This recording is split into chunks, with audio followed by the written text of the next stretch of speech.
वास्तु बोलता है तोड़ दो, आर्किटेक्ट्स बोलते हैं जोड़ दो। लेट्स टॉक के स्पेशल एपिसोड में मैं Deepti Jain, modern vastu astro consultant, आप सभी का स्वागत करती हूँ। आज हमारे साथ बहुत ही स्पेशल गेस्ट हैं मिस्टर सौरभ सक्सेना जी, जो कि लास्ट 25 ईयर्स से आर्किटेक्चर क्षेत्र में काम कर रहे हैं, लोगों को अपना मार्गदर्शन दे रहे हैं। लेट्स टॉक के इस एपिसोड में आपका स्वागत है सर। Thank you. मेरा पहला सवाल आपसे ये है कि आपको क्या लगता है कि मॉडर्न आर्किटेक्चर में जब हम वास्तु डालते हैं तो ये आपकी एफिशिएंसीज को लिमिट कर रहा है? देखिए, इसे दोनों तरीके से देखा जा सकता है, लिमिटेशन और डायरेक्शन अलाइनमेंट। ओके। जहाँ पे लिमिटेशन है बट हमारे पास एक कुछ set of dos and don'ts हो जाते हैं जिन्हें हम इसेंशियली कोशिश करते हैं कि सब फॉलो करें। जैसे बेडरूम्स में नॉर्थ में हेड ना डालें, ठीक है, so we try to follow that and वो वास्तु से भी अलाइंड है हमारा और साइंस से भी अलाइंड है, so in a way it's a good also. कितना % आप इम्प्लाई कर पाते हैं? देखिए, with the constraints of space in modern times आज की डेट में फुल्ली वास्तु कंप्लायंट बिल्डिंग बनाना इज नियरली इम्पॉसिबल। एंड मैं कहूँगा अगर आप 70-75% तक अचीव कर लेते हैं then we have reasons to be happy. Basically Vastu में हम बेसिक एक प्रिंसिपल फॉलो करते हैं जो कि 5 एलिमेंट्स का बैलेंस होता है। अर्थ, एयर, फायर, स्पेस, इनका अलाइनमेंट, इनका बैलेंस जब हम कर लेते हैं तो एक वास्तु परफेक्ट हाउस डिज़ाइन हो जाता है। आपकी क्या प्रिंसिपल्स हैं बेसिक आर्किटेक्चर में? देखिए, आर्किटेक्चरल प्रिंसिपल्स में हम 3 चीज़ें फॉलो करते हैं, यूटिलिटस, फॉर्बिटस, वेनस्टस। ओके। विच मीन्स यूटिलिटस कहता है कि जो बिल्डिंग जिस पर्पस के लिए बनी है वो पर्पस पूरा होना चाहिए। एक स्कूल बिल्डिंग है then it should function like a school. दूसरा है फॉर्मिटस, जो बिल्डिंग बनी है it's not like a tent house for a marriage function कि साहब एक दिन के लिए हमने बनाया और इवेंट हुआ, अगले दिन डिसमेंटल कर दिया। एक बिल्डिंग बनाते हैं, आज हम सोचते हैं कि 50, 60, 100 साल चले। तीसरा है वेनस्टस, जो बिल्डिंग बने वो सुंदर भी दिखनी चाहिए, अपीलिंग टू द आईज हो, कॉमन मासेस को अच्छी दिखनी चाहिए। एंड आज हो क्या गया है कि ज़्यादातर लोग सोचते हैं कि architecture is only about looks, but that is just one part of the 3। Utility is also important. Yes, utility is most important. आजकल हम लोग जनरली घरों में देखते हैं over usage of glass, synthetic material, जो कि काफ़ी ज़्यादा हीट जनरेट करता है। ऐसे हाउसेस बन रहे हैं, लेकिन इंडियन जो वेदर कंडीशंस हैं, क्या वो ऐसे हाउसेस को सपोर्ट कर पा रहे हैं? और क्या ऐसे मैकेनिज्म्स हैं कूलिंग जो आप अपने आर्किटेक्चर में इंक्लूड करते हैं to avoid that? That's a very good question. देखिए, उसमें ऐसा है कि कहीं ना कहीं जो ओवर यूजेज ऑफ ग्लास है उससे हमारा हीट गेन बढ़ जाता है और बिल्डिंग में हीट ट्रैप होती है। हमें प्रयास करना चाहिए कि ऐसा ना हो। दूसरा, जो सिंथेटिक मटेरियल्स की आपने बात कही, जिसमें कि एक पीवीसी बहुत बड़ा कंपोनेंट है जो कि आज की डेट में घरों में यूज़ हो रहा है, and I request all our viewers कि इसका यूजेज मिनिमाइज करें because this is carcinogenic and in US study it has found to be helpful in generation of cancer. And जहाँ तक बात है कि साहब हमारे कैसे हम कूलिंग की वो कर सकते हैं, एक तो बिल्डिंग का ओरिएंटेशन ऐसा होना चाहिए कि डायरेक्ट हीट जो कि साउथ और वेस्ट से आती है उससे बचने का प्रयास करें। अगर इंडिविजुअल बिल्डिंग है, रेजिडेंस है, तो उसमें साउथ और वेस्ट की वॉल्स को कैविटी वॉल्स बनाया जा सकता है जो कि हीट ट्रैप करती हैं। अगर नेचुरल वेंटिलेशन हम सही से कर दें तो हमारे पास बिल्डिंग में टेम्परेचर कंट्रोल बहुत हद तक किया जा सकता है। थोड़ा सा लैंडस्केप का यूज़ किया जा सकता है, water bodies, greeneries, indoor plants भी हम यूज कर सकते हैं। बिल्कुल कर सकते हैं। वो शायद आपके वास्तु के प्रिंसिपल्स से भी लाइवलीनेस और एनर्जी को बैलेंस करता है। और आपने जो सिंथेटिक मटेरियल की बात करी, तो एस्ट्रोलॉजिकली जो सिंथेटिक मटेरियल होता है वो राहु ग्रह का कारक माना जाता है। अच्छा। हमारे अंदर राहु ग्रह की नेगेटिविटी को बढ़ाता है, तो ऐसी चीज़ों को इस्तेमाल करना हम अवॉइड करते हैं। ओके। आज के समय में फ्लैट सिस्टम ऑफ लिविंग चल गया है, इसमें sunlight, cross ventilation, open spaces जैसे कॉन्सेप्ट को आप कैसे अपनी आर्किटेक्चर में अलाइन करते हैं? ये बात बिल्कुल ठीक है साहब कि फ्लैट सिस्टम में इन पुराने और कंसेप्ट्स को एसिमुलेट करना वाकई बहुत मुश्किल है। हाउएवर ओपन स्पेसेस हमें मिलते हैं थोड़ा सा, एक तो कम्युनिटी स्पेसेस के रूप में फ्लैट्स में, जी। दूसरा कुछ हाउसिंग सोसाइटीज़ आपने देखी होंगी जहाँ पे टेरेसेस हैं। जी। तो अगर आप अपने शहर में देखेंगे तो जिन सोसाइटीज़ में टेरेसेस हैं अटैच टू द फ्लैट्स, उनकी प्राइसेस शायद बाकियों से ज़्यादा हैं। दूसरा सनलाइट जो है, प्रयास तो यही रहता है कि रेजिडेंस में हर रूम में डायरेक्ट वेंटिलेशन हो, और ऐसे ही ड्राइंग डाइनिंग में भी एक बाहर बैल्कनी के थ्रू हमारे पास डायरेक्ट वेंटिलेशन आ जाए।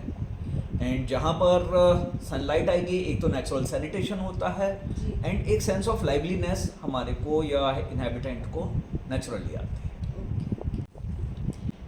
एज अ वास्तु कंसल्टेंट मैं बताना चाहूँगी कि हम लोगों का जो वास्तु का प्रिंसिपल होता है, भूमि के चयन के साथ ही स्टार्ट हो जाता है।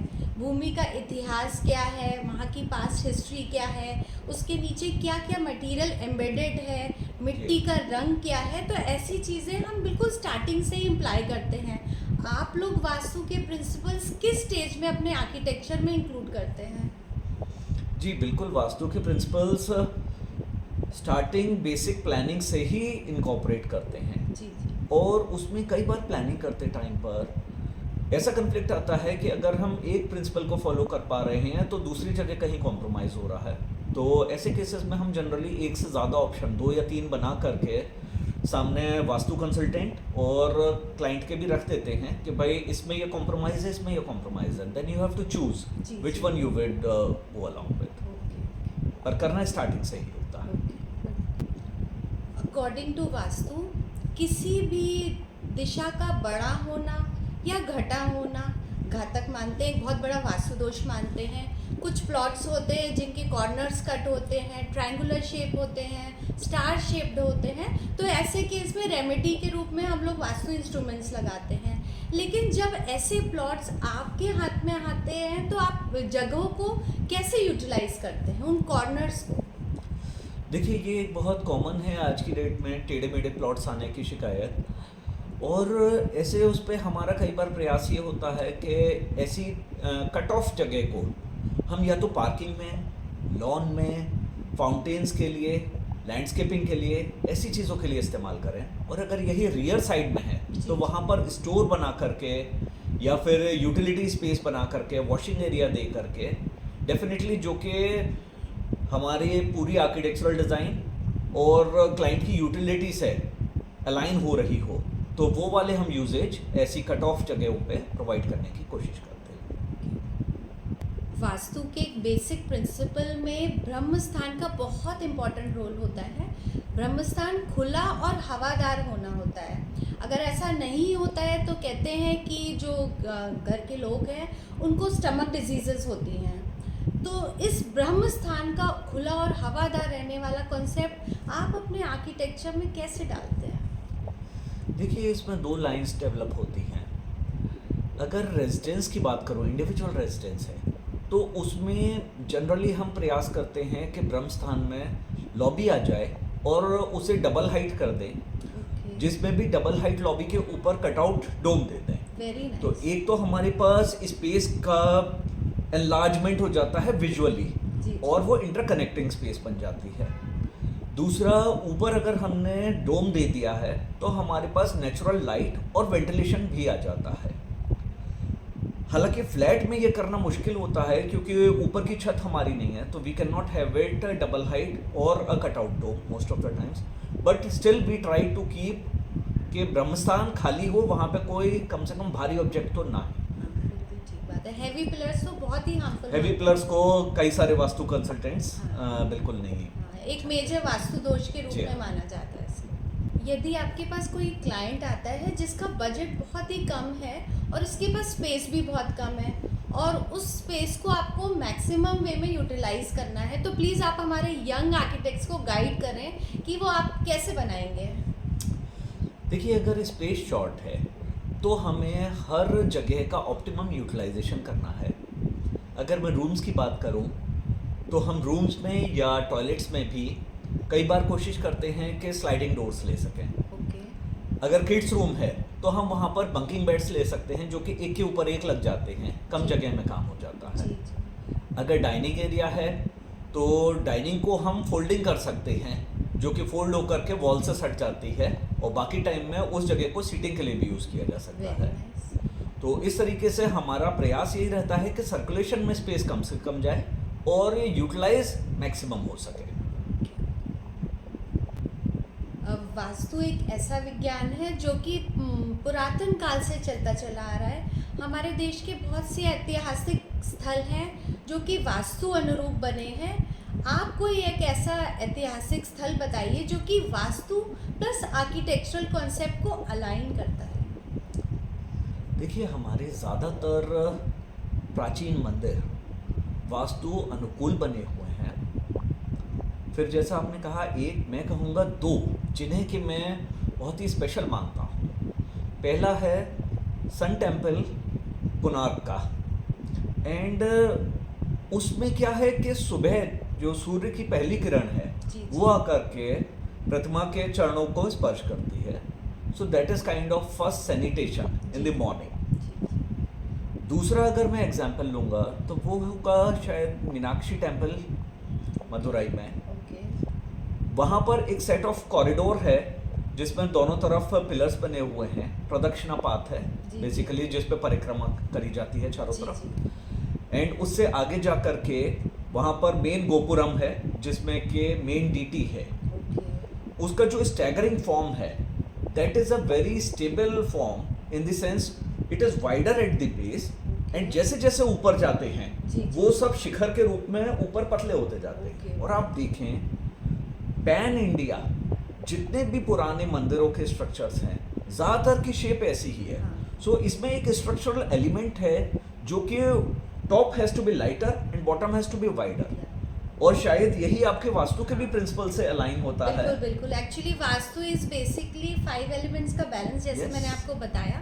तो जो ट्रायंगुलर शेप होता है दैट इज फायर एलिमेंट, जी है ना, और वो कॉस्मिक एनर्जी को एब्जॉर्ब करता है, और जो व्यक्ति वहाँ पे प्रार्थना करने आ रहा है उसको मैक्सिमम कॉस्मिक एनर्जी मिलती है with the open spaces around the परिक्रमा गृह जो होता है हमारा।